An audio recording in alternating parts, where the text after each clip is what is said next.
Hello, welcome back to Diary of a Creator. So, today I wanted to dive in, still going with the theme of things to really be watching out for. And this one is really about the ability to integrate feedback, aka when something doesn't go the way we thought, or we feel like we get derailed, we don't get what we want. Our ability to integrate feedback is ultimately what will keep us moving. And this, honestly, this applies to every journey in life, because the hard thing to accept, like all great journeys in life, they don't go to the plan that our mind has for us, but also we don't always get what we want. And it's not because we're not deserving of what we want. Often, what is actually happening, which is why the feedback and the integration is so key, is you will often get what you need in order to eventually get what you want. And that will mean that that is likely in the form of a lesson, which can come in the form of failure, rejection, judgment. What you'll tend to find is that the shadow aspects of yourself that you need to work with and work on and dive into will be the things that something will happen on the journey, and you'll go into something that's going to rattle this shadow. And it's really designed to do that. Now, when you're in it, you're going to be like, ugh, fuck off, which is exactly what I've done. But it's necessary. And it's like we need to go into these moments where the shadow is really, really being like triggered to the depth, where you might not even, you might even be a space where like you can't get out of bed or you don't move. But when you're in that space, it's going to be very difficult to see the light at the end of the tunnel. But once you get to the light at the end of the tunnel, you'll understand exactly why you went through that derail. And I say derail because there never really is a derail. It's a because you're still going the way you're going. So long as your focus is where it needs to be, that where your focus is exactly where your train is going. You might think that you're derailing. I don't know, say you intended to go to Brisbane and you've actually gone to Sydney. You might think that, but there'll be a plan and an intention for why you had to divert round to come back to get on. And when we keep that kind of frame where there is no derailing, it's lessons, learnings, and what we need to prepare us for what's coming next, this journey gets a lot easier. And the tension gets a lot easier because there is a role in the tension. The tension has to be there. Otherwise, you will not create.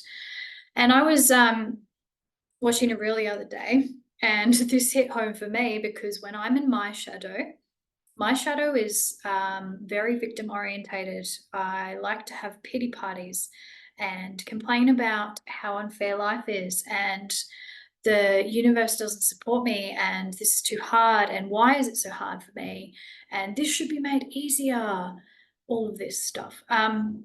And this reel popped up and it said, life is not personally attacking you. Bad things happen to everyone. We are all going through shit. And I was like, yep, yep, that is true. And I think the other friction that comes in with this one is we often, when we derail, we feel like we're going backwards into our egoic tendency, into our old ways. But you almost always are needing to go back to witness more of the shadow, because we have to witness the shadow in its entirety. The parts of our shadow that we are not witnessing are still there. And these are the parts that are unconsciously they're actually derailing us. They are, without us realizing it, veering us away from what we actually want to achieve. And so, an example from me, and I did let this, I thought it was derailing at the time. knowing now it wasn't. But I had a succession of like things go wrong or they didn't work in the way I thought they would at the beginning of the year. And I'd set all these expectations on and it all just kind of went. And I went into the shadow, and my biggest shadow wound is around rejection. So whenever this gets triggered, this is where the victim will want to come into play. And my response to any form of rejection is to withdraw, pull back, give up, and walk away. And I was experiencing rejection in business. And a business, particularly in this kind of business, it's always a personal development journey anyway, because I'm putting myself here telling you that I have a fear of rejection on an online platform. So obviously I've come a long way on that, but it by its nature is going to mimic patterns that come out in other ways. So rejection is a pattern that I have across everything, but I hadn't really thought about it in business. But this is what got me. It was just things weren't responding in the way. And I was like, this is it. People don't want what I have to offer. And I just wanted to pull back and run.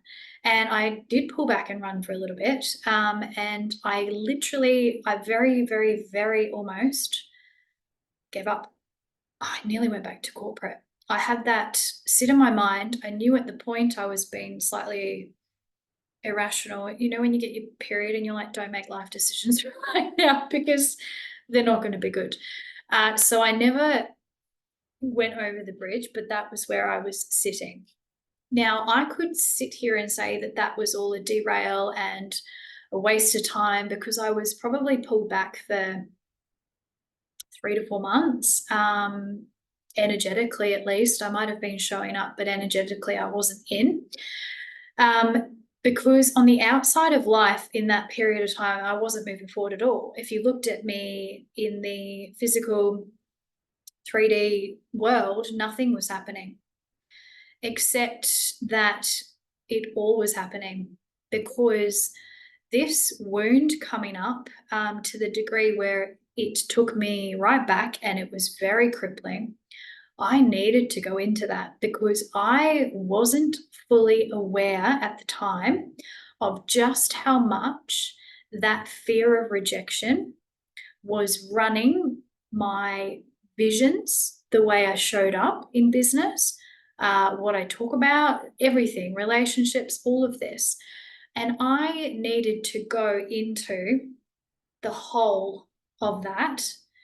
And I was actually at home with my family at the time, which added to the intensity of it, but also the ability to shift out because I went right back into the inner child, which is ultimately where most wounds come from.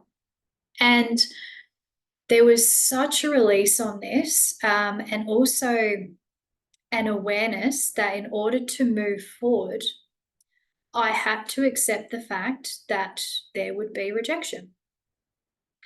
And I couldn't move forward on the path or the journey until I accepted that fact, because this is the thing. What you are afraid of, if you are taking a heart-led journey, you will face it. It will happen because it's part of the growth. So the only way we can move forward and receive the feedback is if we are willing to accept that we are going to face the fear that is pulling us back, because there is no other way. And so being able to integrate those moments in time, and it doesn't happen in the moment, because honestly, in the moment, I was like, the universe hates me, which is ridiculous, but that's kind of the language that I was talking. So I had to really come out and witness it all and understand exactly why I had to go into that depth, because it was preparing me to get set and get ready to step back up and out again, knowing and accepting, yeah, I'm going to be rejected. I am going to be judged, but I have to stand here anyway. We cannot get to those points if we have not experienced moments like that. And where we can go wrong is where we don't integrate that. We guilt ourselves for having experienced or gone back, but you're not going back. You are getting feedback. And with any great journey or anything we're creating, feedback is a blessing. It might be highly triggering, particularly for the type that are perfectionists or highly critical. Receiving feedback is a very difficult thing to do. But if you cannot open your field to receive feedback and not take it personally, as in the universe is not out to get you, then going for what your heart truly wants will be blocked for you. So this is a really key one. It's ladders into, I would call it self-kindness, patience, it's self-discovery, it's the journey. It's literally being able to sit with your shadow and receiving the feedback of exactly what your shadow is doing and understanding that and going, okay, I've learned that lesson. How do I do it different next time? And you're banking it as you're moving along. And there's a perfect chart I put up in a training once where it's like people think the journey is here. It's probably going the opposite way on a camera. It's not. It's like this. And then sometimes you're going to really feel like you've gone totally and utterly backwards, but you just need to have this in mind. There's a lesson here.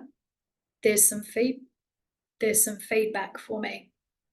And the feedback is in the way of what am I still not conscious of? Think of it that way. If you're in the depth of your shadow right now, probably not now, but when you feel the intensity starting to shift off, then this is for you. So anyway, I hoped that helped. And go easy. Be kind to yourself. Be kind to your shadow. Your shadow really doesn't want to be a dick. Your shadow just wants the best for you, I promise. It sounds crazy, but it is. The more we can treat those parts of us with tenderness, the quicker we actually go.